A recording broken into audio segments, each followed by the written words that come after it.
Is this your first time playing? No. Shall I explain copy? Also no. Sounds great.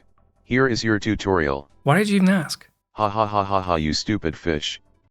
Like a regular barracuda, but only more acidic.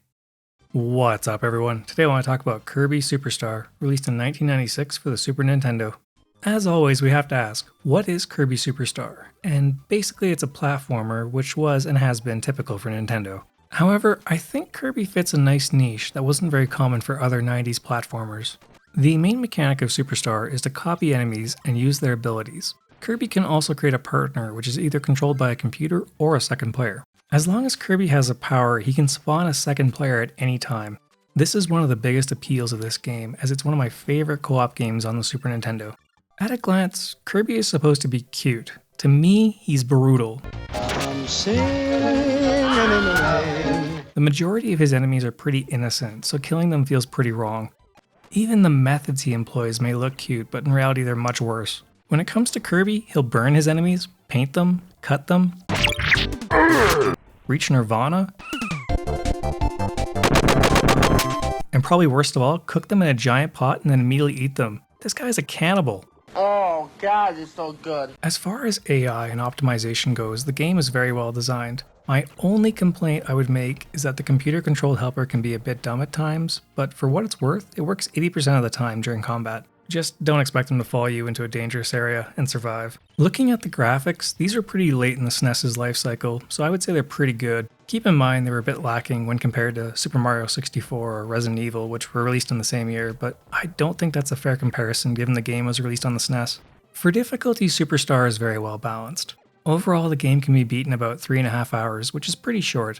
The Great Cave Offensive has some great puzzles, and I enjoyed the treasure collecting aspect. There's also an extra mode called the Arena where you fight 19 consecutive bosses, and you get 5 health refills. This was pretty fun for a boss rush mode, and that was actually pretty challenging. I love that one boss is a dud. Sorry kid, nothing personal. Now, the environments look good, but nothing as good as Donkey Kong Country. To be fair, everything feels like it fits from a thematic perspective. Superstar has a very fluffy feel to it, even though the gameplay is actually pretty fast. The music is pretty awesome as well. There's a few songs in there that are really catchy.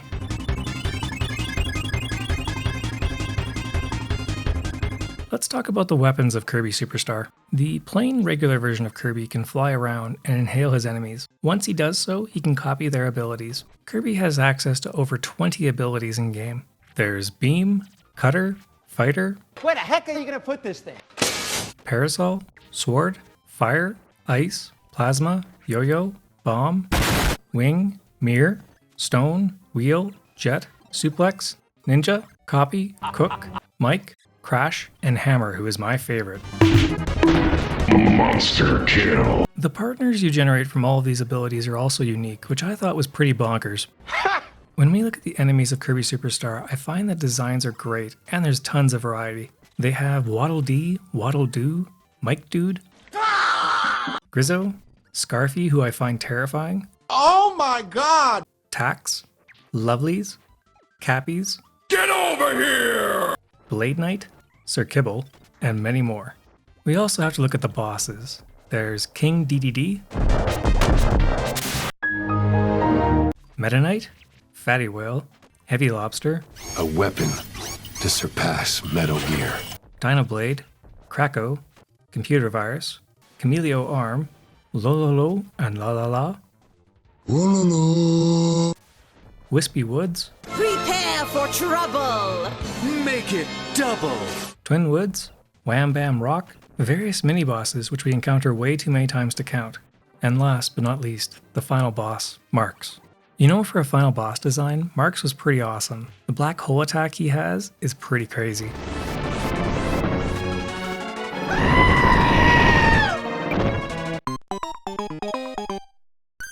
Let's look at the plot of Kirby Superstar. Please be aware, there are spoilers ahead. Superstar consists of 6 sub-games where 5 have stories, and the last one is just basic. The basic game that I'm referring to is the Grand Prix, where you race King DDD 3 times and eat as much food as possible. Run.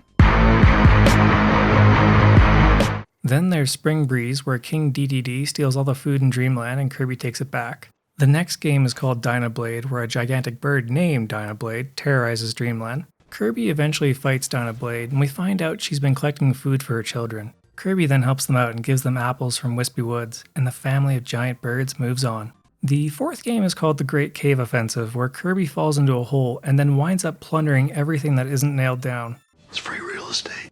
The fifth game is called Meta Knight's Revenge, where Meta Knight plans to invade Dreamland. Kirby gets blasted away from their battleship twice, and then uses Dynablade to finally get aboard. Kirby then tears the ship apart piece by piece with multiple boss fights. The final boss is Meta Knight himself. There's a reason that he's a mainstay character in the series. This boss fight was sick. Kirby then barely manages to escape the ship and watches it sink into the ocean. The last game is called Milky Way Wishes, where the sun and moon are fighting. A jester named Marks convinces Kirby to gather the nearby star power from surrounding planets and requests an all-powerful being named Nova to stop them from fighting. Once we collect all the nearby star power, Marks betrays us and asks Nova to become the ruler of Popstar. This pretty much makes Marks into the devil. Kirby then destroys Nova using the collected star power, and then kills Marks by throwing him into Nova's corpse. Fun fact, if you had a large sound system back in the 90s, this scene would make your whole room shake. The arena mode I mentioned earlier is also a lot of fun. Are you not entertained? There's also 2 mini-games where Kirby functions as a samurai by pressing any button on a prompt, and the other is a timing game where you punch blocks. Now, depending on how well you time it, you can punch pretty hard. Things get a bit out of hand. So, in summary, the game is amazing. The gameplay is fun, it's pretty much made for all ages, and I keep coming back to play it every 2 years because there's a lot of co-op games out there, but nothing like this. For negatives, my only complaint would be that the game is a bit short, and I'm gonna have to give Kirby Super Star an A. You should all play it, seriously. Thank you all for watching. I really appreciate you watching until the end of the video. And lastly, but most importantly, I hope you all have a great day. No. Wake up, you pink little monster.